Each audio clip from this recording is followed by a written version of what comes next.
Hey guys, welcome to Real Talk Baseball. I'm Carlos Baseball, and with me is Will Power, and we're just going to talk about baseball rules right now. I mean, there's a lot of things changing with the pandemic going on in the 60-game season, and let's just go into it. Will. All right. So on the MLB.com website, they actually list all the new rules in place for the 2020 season. So the first one is the universal designated hitter. That So one's that one's a good one. That one, normally, I think that one's really good because I think I've been seeing a lot of teams actually take advantage of that, man. Like a lot of I was oh, yeah, against it at sure. first, but I was thinking more about the teams that don't really have like a good farm system, um, like the Cincinnati Reds, like Marlins actually looking pretty good now, but the yeah, Orioles, like there's a lot of teams that don't really have that utility player or like the extra guy that can really slug. There are teams like the Astros, the Dodgers, the Red Sox, the Yankees that always have like that extra guy, that that power guy that you can bring in as the pinch hitter usually when a pitcher's done for the game. And now you don't even have to worry about that anymore. You can just have that player as a designated hitter.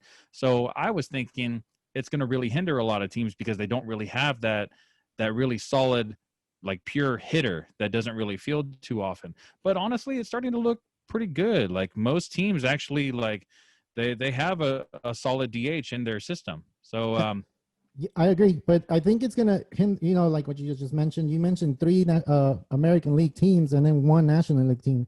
So I think it's gonna hit more on the National League teams because I think they don't go looking for a DH. They don't go. When did this rule come into effect? Not too long ago, and they had to do it because they just want the game to go a little bit faster.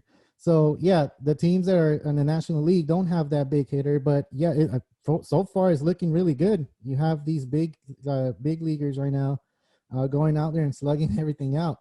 So I mean, well, one is from the Marlins. They have like a deep squad. No one know who they are, but they're playing really good baseball right now. yeah, they really are. So I And they think haven't even played the number of games that most other teams have played because they had all those the positive corona test viruses. exactly. And then, well, with that, because they missed so many games, we go into the rule change within the season to have double headers that go into seven innings, Yeah, and a lot of people that's don't like another it, good thing. but honestly, I like the 7 inning doubleheader. I feel like these guys, they grind on a daily basis. A lot of people say like, oh, baseball, the outfielders are just standing there for so long or whatever. But honestly, standing there day games in the sun, like it takes a toll on you. And It it's does. it's not just that, but these guys play every day. They have one day off, maybe like once or twice every 2 weeks. That's 3 or 4 days off in a month. Like, and not only that, but they also get jet lag because they have to travel from West Coast to East Coast or vice versa. Um, just the traveling in general. A lot of time, these guys don't really get much sleep because the next day, if they have a game, they got to wake up super early. They got to get to the ballpark early and stretch out, get their massages, their therapy, whatever they need to do if they have any injuries or just to get ready for the game at night. And that's what they have to do to prevent further injury. that's So true. Yeah, and then the the, East the Coast. 7 innings, like I think it's good. I think it'll keep them well rested, or not really well rested, but definitely better rested than if it was a double header, 9 innings each. Yeah, it's only 14 innings that they're going to play if it doesn't go extra innings. But that's a good rule change. I believe that change is going to continue with MLB next year if we get into another season next year if COVID's already controlled. But I know that one's going to stick around. I got a feeling it is because it saves pitchers, it saves time, and it saves the players. Like you just said, there's a lot of jet lag when you go from East Coast to West Coast. The time changes and everything that messes up with a player.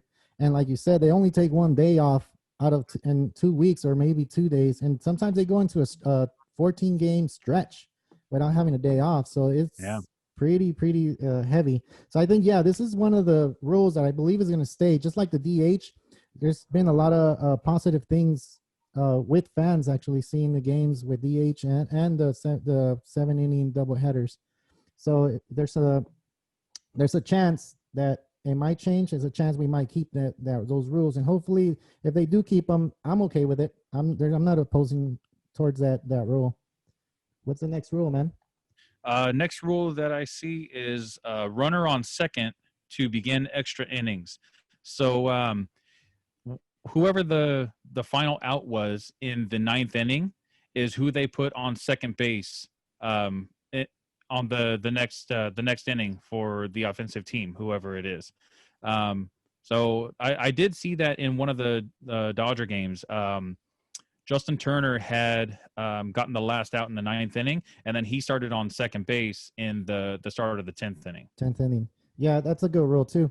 And you've seen, I think it was the Dodgers against the Astros, was it?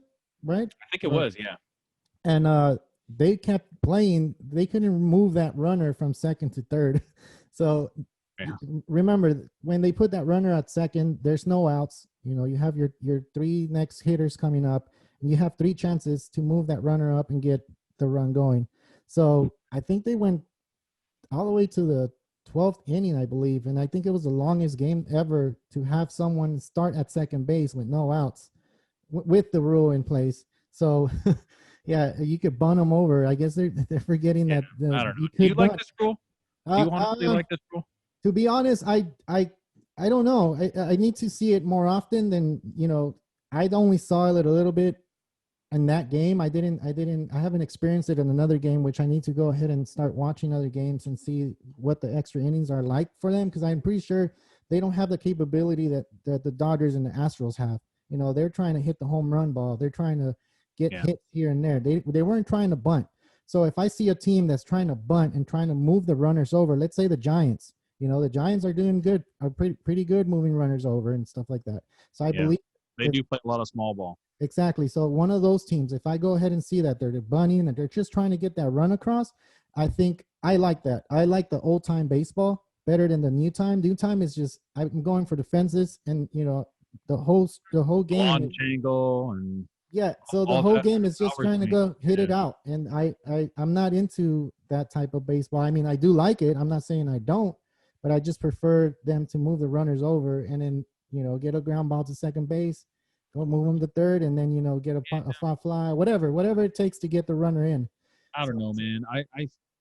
I can understand someone's point in liking this rule, and I understand why MLB did it, because they don't want the games to go 16, 17 innings, like it does sometimes. I get it, but I really think it just gives an unfair advantage to one of the teams. Now, it could change. It's kind of a gamble, because let's say you have Cody Bellinger that made the last out in the ninth inning, and then he starts on second base. He's one of the fastest players in MLB right now, and a fly ball to right field, and he's gonna tag up and run to third, and then another fly ball to right field, and then he's going to tag up and run home. And then, if it's at Dodger Stadium, it's a walk-off, a walk-off fly out.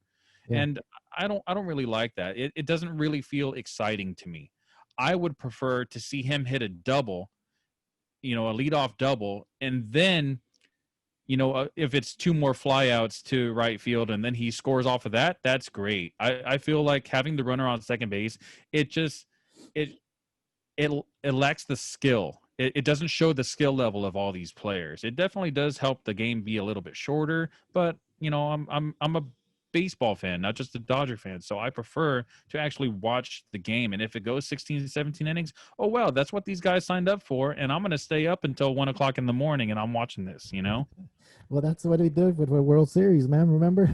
Yeah, like 18 innings, right? Exactly. It was super late, and I remember I couldn't even scream because the kids were asleep. So I'm like, was that the Muncy walk-off? That was the Muncy walk-off. That was the Muncy right? Walk-off. Yeah.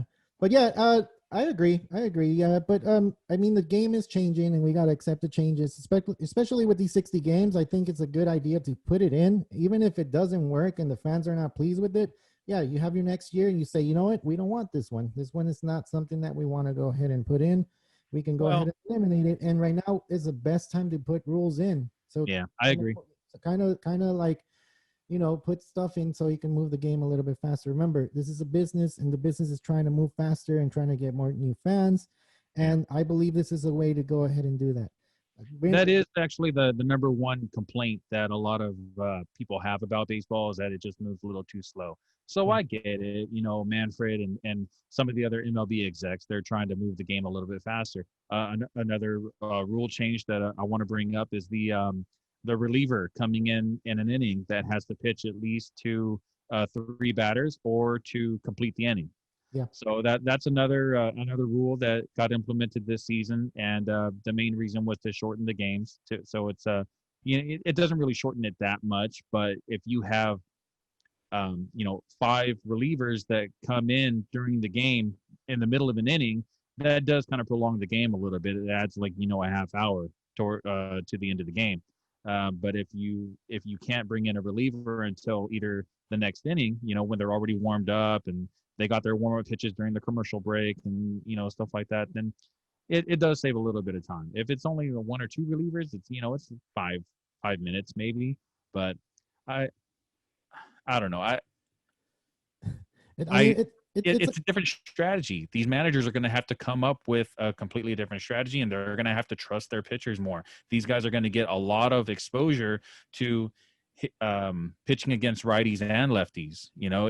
It's not just the lefty and righty matchups that we're going to see anymore. So that actually I do like. I like to see guys like Joe Kelly that he's a righty specialist, but he gets to pitch against some lefties sometimes, and some other relievers out there. Can't say Hader because he's a closer. He's gonna pitch righties, lefties, or whatever.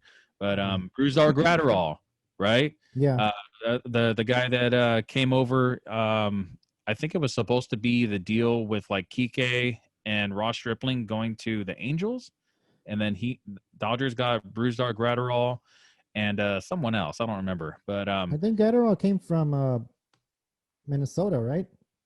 Yeah. That was You're the right. Kenta one. Yeah, you're right. Yeah. But they originally traded for Brusdar Graterol so that way they could send him and Ross Stripling to the Angels for someone else. I don't remember who they were trying to get, but where the trade didn't even fall they ended through. up keeping him anyway. Oh, Jock Peterson. Jock Peterson was also supposed to go to the Angels. Yeah. But yeah, we got Brusdar Graterol now, and he's a rookie. Throws 100 miles an hour, and he's a righty. I believe he's a righty. Yeah, and he's facing three batters. Like, Yeah. You know what? To go back to that rule in Gatterall, like he throws heat. He throws 100, 101. Man, that kid can throw, and he's only 21 years old. So when he's facing a lefty, so for those of you that don't know a lot about baseball, like when there's a righty pitching and there's a lefty hitting, the batter has more of an advantage to see the ball off his hand. Just like when there's a lefty pitcher to a righty hitter, the batter has a better advantage of seeing the ball and what's coming. So when you have a pitcher that's a righty and you have three on your lineup that are coming up that are lefties, so the lefties are going to have a better chance of hitting the ball. But this kid is throwing 100, 101. So you can only imagine how fast, that ball is coming to you. And it doesn't matter if you get to see the ball or not off his hand. He's just bringing gas. So I like the rule, though, to be honest. It is moving the game a little bit faster. The games are starting a little bit earlier. And I'm going to bet a lot, a lot faster. So that's a good thing. I like it. I like that rule. Like, I know, like you said, that the managers are going to have to do a little bit of rearrangements.